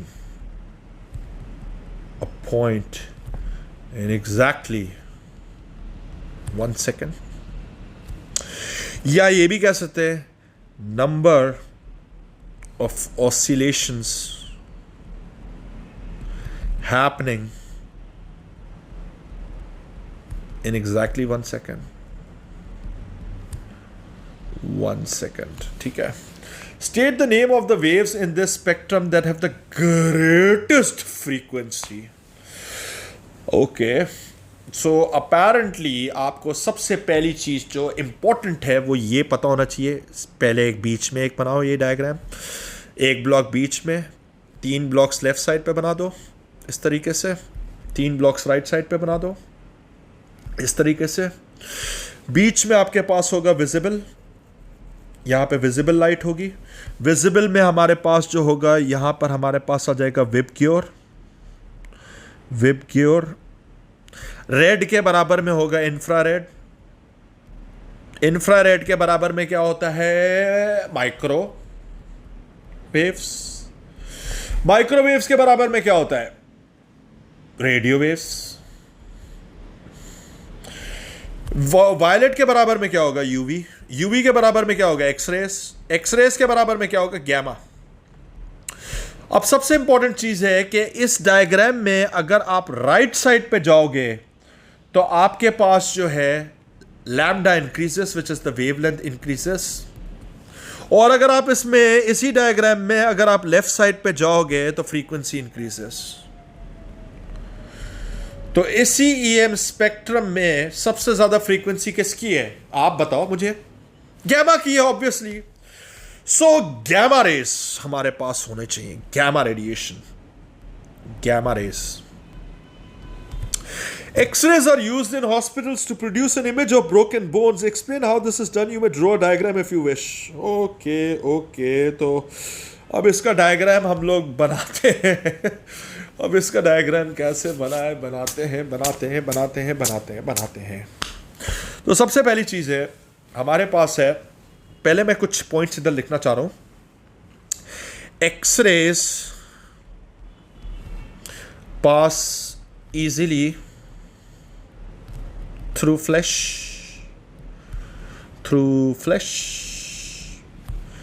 X-rays get absorbed in bones. Very simple. यहां तक X-rays blackens लिख दो, blackens the photographic film, the photographic film. सही है, तो यहाँ तक भी हम लोग पहुँच गए. सो ये चीज़ है. अब इसके अंदर explain how this is done. तो सपोज करो कि भाई हमारे पास हम लोग ले रहे हैं भाई एक बोन रख लेते हैं, ठीक है, एक आदमी की बोन हो गई. This is a bone. सही है. So this is a bone और इसके सराउंडिंग ये क्या हो गया, इसके भाई इसके सराउंडिंग में जो है फ्लैश डाल देते हैं. सो basically this is the flash over here. So this is the flash. और सामने हमारे पास एक स्क्रीन रख लेते हैं. ये फोटोग्राफिक प्लेट हो गई हमारे पास या फिल्म हो गई. सही है. अब बेसिकली होगा क्या, जो एक्स रेज यहाँ से पास होके जाएंगी वो स्क्रीन को काला करेगी. सो एक्स रेज यहाँ से आ रही होंगी हमारे पास. So let there be the X rays. ये एक्स रे यहाँ से पास होके गई, ये एक्स रेज यहाँ पे आके रुक गई, ये एक्स रेज यहाँ पे आके रुक गई, ये एक्स रेज यहाँ पे रुक गई, ये एक्स रेज यहाँ पे रुक गई, ये एक्स रेज यहाँ से पास होके चली गई. सही है. सो आपके पास यहाँ पर क्या होगी, 2 डायमेंशनल इमेज आएगी इस तरीके से. ब्लैक कलर कहा गया इधर, मेरा ब्लैक कलर. ए भाई. So what you will see is that के हमारे पास साइडों में सिर्फ बीच में आपके पास जो होगा यूं नज़र आ रहा होगा. सही है. यूं नज़र आ रहा होगा आपको. और इसके बराबर में सारी स्क्रीन जो होगी वो काली हुई हुई होगी, ब्लैक हुई हुई होगी इस तरीके से. So basically you can get this idea. So basically this is your x-ray. क्योंकि बोन ने एब्जॉर्ब कर लिया तो बोन तो नज़र नहीं आएगी. बोन आपको वाइट नज़र आएगी एक्सरे फिल्म में और बाकी जो उसका जो सराउंडिंग एरिया होगा वो सारा काला नज़र आएगा. सो basically this is the idea. सही है. I hope this is clear guys. I hope this is clear. Explain why X-rays are not used for prenatal scanning. Because X-rays are ionizing, ionizing and can damage the fetus. Clear है. ये भी हो गया सवाल solve. अब थोड़ी देर break. अच्छा जी, इधर देखो. A parallel beam of light traveling in air is incident on a glass lens. Okay, the beam is perpendicular to the lens as shown in figure 8.1. The dashed line P indicates the position of the lens. The center of the lens is dot C. Okay, ठीक है. The lens is a diverging lens. Okay. On figure, indicate the shape of the lens by drawing the outline of the lens around the dashed line P. Okay.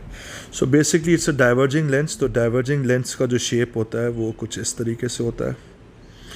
So basically this is a diverging lens. ये हो गया. ठीक है. Draw the path taken by each ray of light after it passes through the lens. तो जो ray of light जो होगी यहाँ से तो सीधी चली जाएगी. This will pass straight through. ये वाली रे इस तरफ चली जाएगी और ये वाली रे जो होगी इस तरफ चली जाएगी. डाइवर्जिंग लेंस से इसलिए इस तरफ चली जाएगी. ठीक है. ओके, ये भी हो गया. Diverging lens are used to correct short sight. ठीक है. शॉर्ट साइटेडनेस को सही करने के लिए, यानी इसका कहने का मतलब है कि करीब का इसको अच्छा नज़र आएगा लेकिन दूर का इसको बहुत ख़राब नज़र आएगा. ठीक है. सही है. So figure 8.2 is a simplified diagram of the short-sighted eye. Light from a distant object strikes the lens and enters the eye. On figure, continue the 3 rays in the eye until they reach the back of the eye. अब basically इसमें होगा क्या, क्योंकि short sighted है, करीब का अच्छा दिखाई देगा, दूर का अच्छा नहीं दिखाई देगा. होगा ये कि हमारे पास बेसिकली ये जो रेज ऑफ लाइट होंगी ना, ये पहले ही कन्वर्ज हो जाएंगी इस तरीके से. यार इसको थोड़ा सही करके बनाता हूँ. एक minute, just give me minute. ये यूँ चली जाएगी. सही है. ये वाली जो होगी ये स्ट्रेट यूँ चली जाएगी, सही है, और ये वाली जो होगी ये ऊपर की तरफ चली जाएगी। सो ये ऐसे करके चली जाएगी। सो basically you can see that the image is formed in front of the retina. Image formed in front of retina, which is wrong, in front of retina। सही है, यहाँ तक भी हो गया। ये था continue the 3 days until they reach the back of the eye, light from a distance strikes the eye lens and enters the eye। हाँ, eye lens, अच्छा आई लेंस का, ठीक है ठीक है ठीक है ठीक है। This is simplified diagram of short sighted eye, तो ये हो गया हमारे पास। State how the image of the distant object detected by normal eye differs from the image detected by the short sighted eye. Image of the distant object short sighted, short, oh my god क्या लिख रहा हूँ, short sighted I will see a blurred image। ठीक है। Explain how a diverging lens corrects the sight of the short-sighted eye viewing a distant object। Diverging lens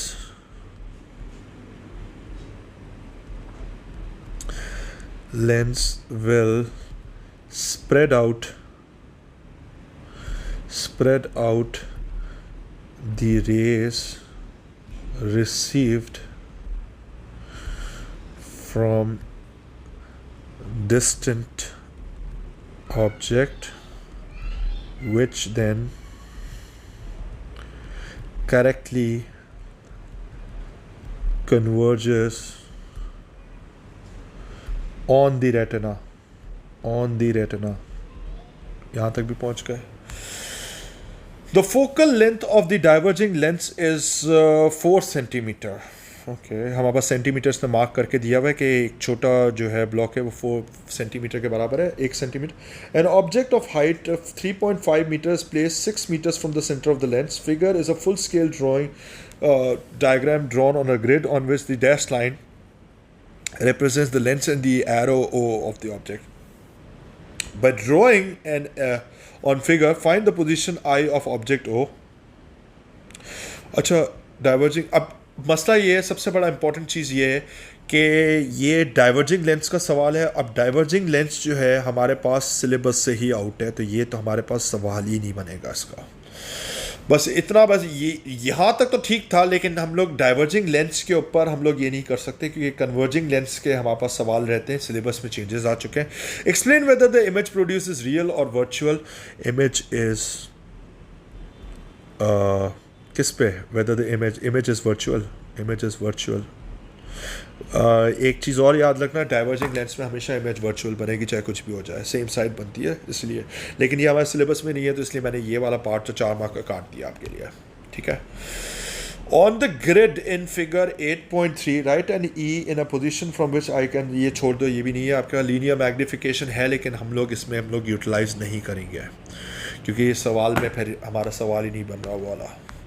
अच्छा, फिर हमारे पास एक और क्वेश्चन आ गया, इलेक्ट्रिसिटी बेस्ड आ गया, कर लेते हैं।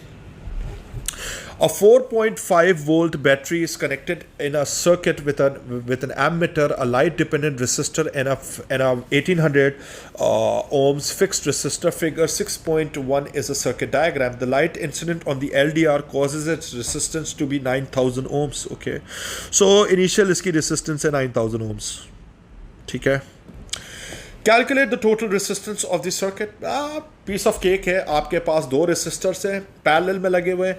आप चाहो तो प्रोडक्ट ओवर सम भी यूज़ कर सकते हो, प्रोडक्ट ओवर सम मेथड भी यूज़ कर सकते हो शॉर्टकट, या फिर नॉर्मल ग्लोबल मेथड है जो कि वो हमारे पास ये होता है 1 divided by 1800 plus 1 divided by 9000 sorry, और रेज टू पावर -1। आप ये भी कर सकते हो मेथड, या प्रोडक्ट ओवर सम में, दोनों करके दिखा देता हूँ आपको। सो 1 divided bye 1800 plus 1 divided bye 9000 और रेस टू पावर -1 किया तो इसकी हमारे पास जो आ रही है वो आ रही है RT की वैल्यू आ रही है 1500। ohms, so 1500 ohms. अच्छा, प्रोडक्ट ओवर सम भी बड़ा पावरफुल मेथड है, वो इस तरीके से होगा, RT is equal to 9000 multiplied by 1800. ये सिर्फ दो रेसिस्टर्स इन पैरेलल के लिए यूज़ हो सकता है. सो ये हो जाएगा 9000 plus 1800.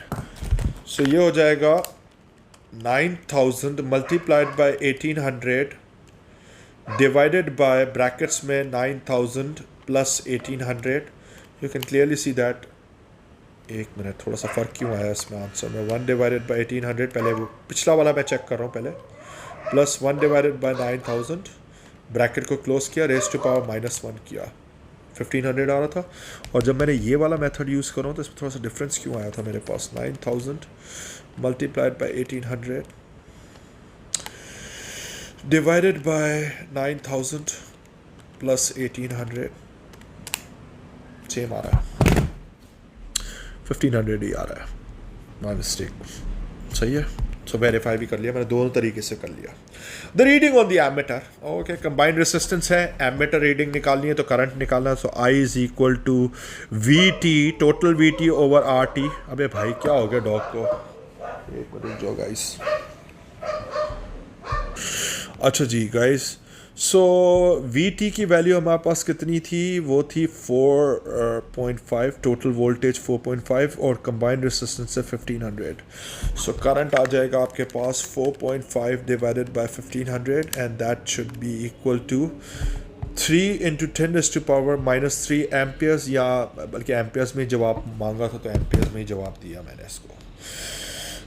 A very bright lamp is switched on and the intensity of the light incident on the LDR increases. State and explain what happens to the current in the LDR. अब सबसे पहली चीज़ है, हमारे पास जो होगी ब्राइट लाइट में डर कम लगता है, रोशनी तेज, डर कम, तो रेसिस्टेंस कम. सो इसका मतलब है, पहले मैं एक्सप्लेनेशन लिख रहा हूँ, रेसिस्टेंस ऑफ LDR डिक्रीजेस. तो इसका मतलब है current. So what happens to the current, current increases.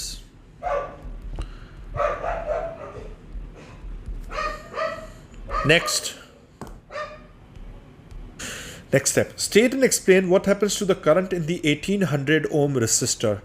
अब सीधी सी बात है, since everything is connected in parallel, तो उसमें वोल्टेज 4.5 ही आ रहा होगा, दोनों पे 4.5 आ रहा होगा, तो इसका मतलब है उसमें कोई चेंज नहीं है. State what happens to remain same, remain same. Explanation, because voltage does not change across 1800 ohm resistor. सही है, ये भी हो गया हमारे पास सवाल सॉल्व. आगे चलते हैं. एक और सवाल आ गया. Figure shows a solenoid connected to an ammeter. We can see that the south pole of a permanent magnet moves into the left hand end of the solenoid. The ammeter reading shows that there is a small positive current in the circuit. Okay, explain why there is a current in the circuit when the magnet moves. Okay, so सबसे पहली बात हमारे पास क्या होगा, as the magnet moves,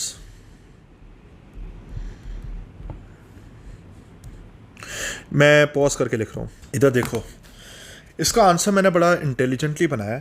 as the magnet moves there is a change in magnetic field linkage on the coil. जाहिर सी बात है, पहले मैग्नेट दूर था, फिर करीब आ रहा है, तो फील्ड लिंकेज में चेंज आ गया.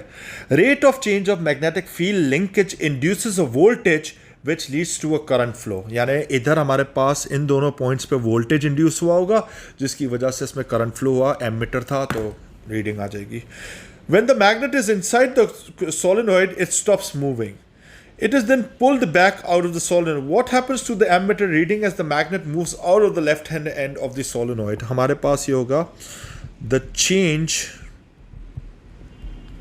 in magnetic field linkage is in reverse sense.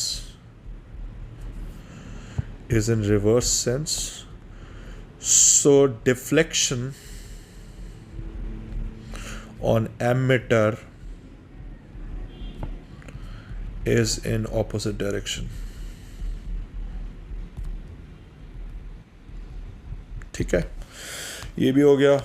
अच्छा, उसके बाद हमारे पास एक और भी हमारे पास एक क्वेश्चन है। Just give this a shot. 2 घंटे तक मेरे को पूरा करना था। बेसिकली 1 घंटा मैं पहले कर चुका हूँ, ये भी 41 पे, और 2 आवर्स तक मैं करूँगा, उसके बाद मैं ख़त्म कर दूँगा।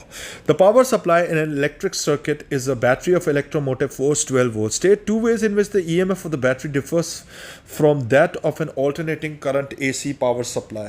अच्छा, battery constant EMF or in AC, constant EMF in DC battery, और उसमें हमारे पास क्या होता है, साइनसॉइडल होता है। और क्या, 2 ways in which EMF battery differs from an alternating current power supply. Fixed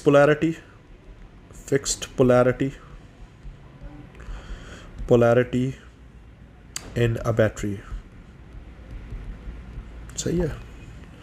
The circuit includes 3 resistors. The circuit includes 3 resistors and 2 open switches, S1 and S2. Okay, so we can see that S1 and S2. YZ is a horizontal section of connecting wires that lies between 2 magnets. S1 is now closed. Okay, इसने close कर दिया. Let's suppose इसने इसको close कर दिया. Okay. Calculate the current in YZ. अच्छा, S2 अभी open है, ठीक है। S2 अभी ओपन है हमारे पास। इसने बोला था 2 ओपन स्विचेस थे, तो S2 ओपन है। सो करंट निकालने के लिए I is equal to 12 divided by combined resistance, इन दोनों की कॉम्बिनेशन होगी सिर्फ, सही हो जाएगा 48 ohms. So 12 volts 12 divided by 48 gives me a current of 0.25 amperes. 0.25 amperes. So 0.25 amperes. यहाँ तक भी पहुँच गए. Explain why YZ experiences a force. Oh my God. So section YZ carries a current. So it has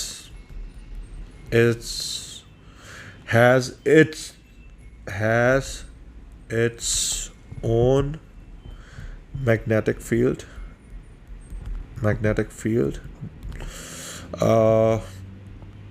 This magnetic field interacts with the magnet's magnetic field.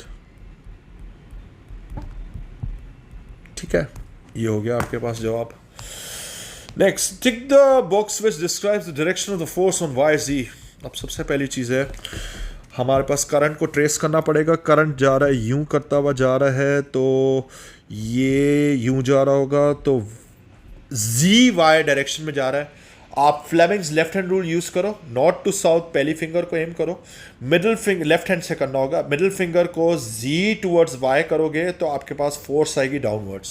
Okay, so tick the box which describes the direction of the force on YZ, that should B downwards. ठीक है, ये भी हो गया। Explain how the direction of the force on YZ is determined. हमारे पास है direction of force, magnetic force to be more precise, is always perpendicular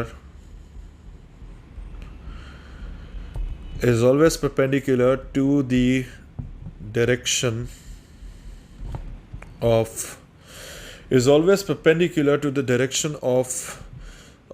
magnetic field external and the direction of current so इसका मतलब है can be predicted using Fleming's left hand rule. Okay, switch S2 in the circuit is now also closed. Calculate the total resistance of the circuit. So we need to find the total resistance. तो इसको अगर हमने S2 को भी close कर दिया तो ये दो पहले हमारे पास आ गए पैरेलल में 30 मल्टीप्लाई, मैं प्रोडक्ट ओवर सम पहले लगा रहा हूँ, 30 multiplied by 20 divided by brackets के अंदर नीचे आ रहा होगा 30 प्लस 20, ब्रैकेट क्लोज किया और फिर प्लस 28 किया, मेरे पास कंबाइंड रेसिस्टेंस आ रही है 40 ohms. So combined resistance is actually 40 ohms. So मैंने डायरेक्ट किया इधर, वैसे आपको लिखना चाहिए था R T is equal to, आप ये भी कर सकते हो, ऐसे भी कर सकते हो, 1 divided by 30 plus 1 divided by 20 था आई गेस जी, 20 था, raise to power -1 plus directly इसमें ऐड क्या करना है 28, ये करोगे तो आपके पास 40 आ जाना चाहिए. Explain what happens to the force on Y switch S2 is closed. जब आपने स्विच S2 क्लोज किया तो हमारे पास पूरी सर्किट की रेसिस्टेंस कम हो गई. सही है, अगर पूरे सर्किट की रेसिस्टेंस कम हो गई तो करंट बढ़ा तो फोर्स भी बढ़ेगी. तो पूरा लिखना पड़ेगा. Total resistance of circuit decreases, total resistance of circuit decreases, so total current increases, so force increases. Okay ये भी हो गया. अब हमारे पास है the current in the 20 ohm resistor. The current in the 20 ohm resistor is क्या लिखा था यहाँ पर, is I20.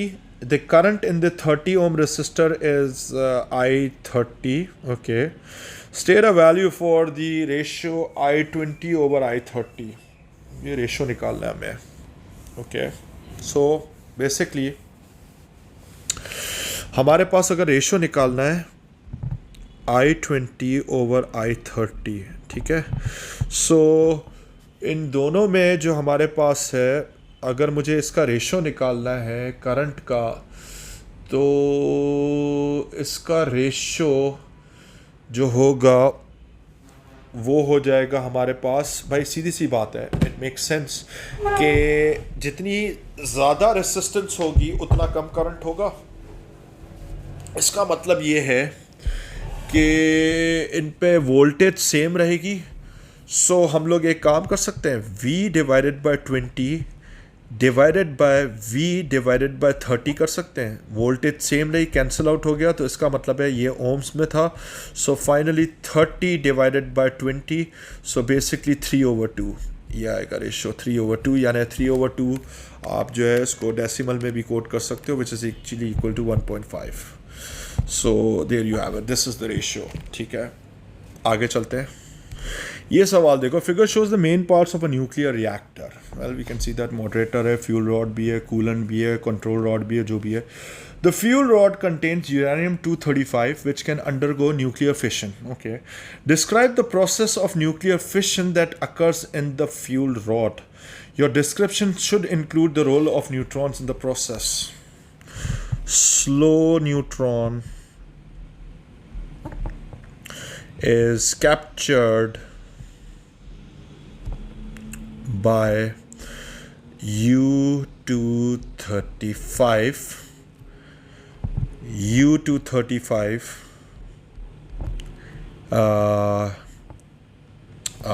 U-235 splits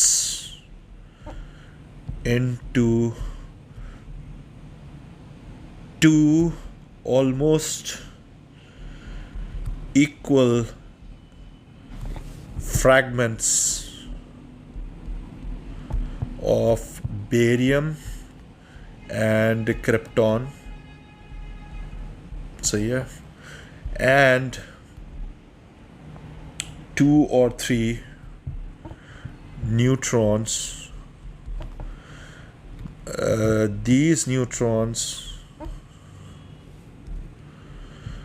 These neutrons further take part in chain reaction. So yeah. Explain what happens if the control rod is moved out of the reactor core. The speed of fission reaction increases as more slow neutrons are captured by U-235 nuclei. Nuclei आपको पता है plural होता है, ठीक है. The nuclear reactor releases thermal energy at a steady rate. By referring to neutrons, describe what is happening to achieve this steady rate. हमारे पास ये है steady rate के लिए हमारे पास क्या होता है. सबसे पहली चीज़ है what is happening to achieve this steady rate. हमारे पास जो होता है control rods are inserted to slow the reaction rate. Control rods are inserted to slow the reaction rate if the rate increases. Explain the purpose of moderator in the nuclear reactor. Moderator makes the fission reaction sustainable. So it makes the fission reaction sustainable as it slows down the emitted neutrons. और हमें slow neutrons ही चाहिए होते हैं. सही है, हो गया पूरा सवाल solve. I guess that is it for today. बस आप ये 2 घंटे की वीडियो देखो, बाकी थोड़ा सा रिवाइज अपनी तरफ से भी कर लो and that should be pretty much it guys. Take care, अपना बहुत बहुत ख्याल रखो. मोटर्स के बारे में थोड़ा सा देख लेना और स्पेस फिजिक्स का देख लेना. और मोटर्स में भी क्या होता है, स्प्लिटरिंग कम्यूटेटर होता है और क्या होता है चीज़ें होती है. बाकी मैंने अपना पूरा पर्पस किया, आप लोगों के लिए सब काम करके दिया. एनीवेज गाइस, टेक केयर, बहुत बहुत अपना ख्याल रखो. अल्लाह हाफ़िज़ गाइस.